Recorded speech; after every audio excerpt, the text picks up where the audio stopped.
Être parisien, ce serait connaître Paris, je dirais. Être libre, je pense. Enfin, c'est un espèce de mythe qu'on se donne. C'est pas forcément une question d'habitation, je dirais que c'est plutôt une question de repères et d'habitude. Être parisien, c'est être mobile. Quand je suis arrivé à Paris, ouais, c'était la liberté, avoir sa carte de transport et se balader où on voulait. Pour moi, je pense que c'est ça être parisien, ne pas être stressé après une soirée parce qu'on va rater son train. C'est surtout comprendre comment bouge Paris. On a le cliché un peu de départ, qu'on modèle un peu à notre sauce. Oula, attendez. Alors là, c'est le monde. Ça, c'est Paris. Dans Paris, il y a Paris. Dans Paris, il y a aussi la banlieue. Mais c'est pas Paris. Parce qu'autour de Paris, il y a le périphérique. Et le périph', c'est ça. Eux, c'est des Parisiens. Eux, c'est des banlieusards. C'est pas cool parce qu'il y a art à la fin. Il y a des banlieusards, ils passent leur vie à Paris, donc ils s'estiment être parisiens. Mais les Parisiens, ils trouvent juste que c'est des banlieusards. Il y a des banlieusards qui sont bien en banlieue, qui trouvent que la banlieue c'est cool, et que Paris ça pue. Et du coup, certains Parisiens les prennent de haut, parce que Paris c'est hype, et la banlieue c'est loin.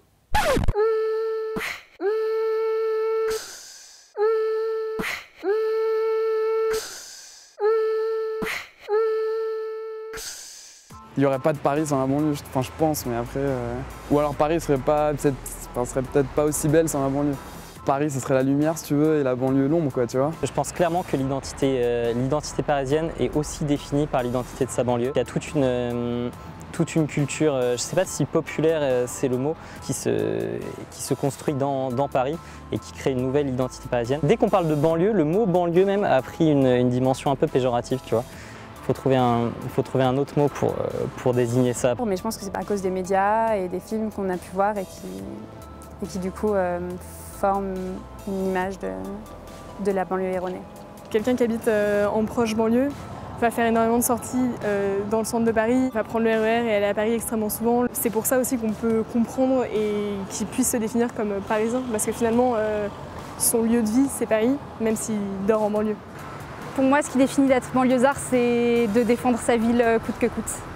Même si elle n'a pas plus d'intérêt que ça, on peut y trouver aussi tellement de choses qu'on ne trouve pas à Paris. Je trouve que c'est deux styles de vie très différents. La différence qui existe encore aujourd'hui entre Paris, par exemple, et la proche banlieue, c'est une différence qui est plus, pour moi, dans les mentalités. C'est plus se dire, il y a le périphérique qui passe ici, et si je sors de là, j'arrive dans de la banlieue, alors que dans les faits, et d'un point de vue plus urbanistique, pour moi, il n'y en a presque plus, quoi. Je pense que l'identité de la banlieue, elle a cherché à un certain moment de se rapprocher de l'identité parisienne, mais en vain. Et aujourd'hui, on assiste à une création d'une nouvelle identité banlieusard. On a des banlieues qui revendiquent leur propre identité, leur propre mode de vie, qui maintenant commencent à se séparer de l'identité parisienne. Connaître Paris, c'est louper son dernier métro et passer ta soirée à traverser Paris pour rentrer chez toi. T'arrives, il y a déjà le jour qui se lève et ta journée elle recommence. Être parisien, c'est un peu te débrouiller pour trouver des petits bars sympas parce que les ambiances que tu peux croiser sont tellement diversifiées que t'es un peu perdu parfois. Tu ne te retrouves pas toujours à ta place.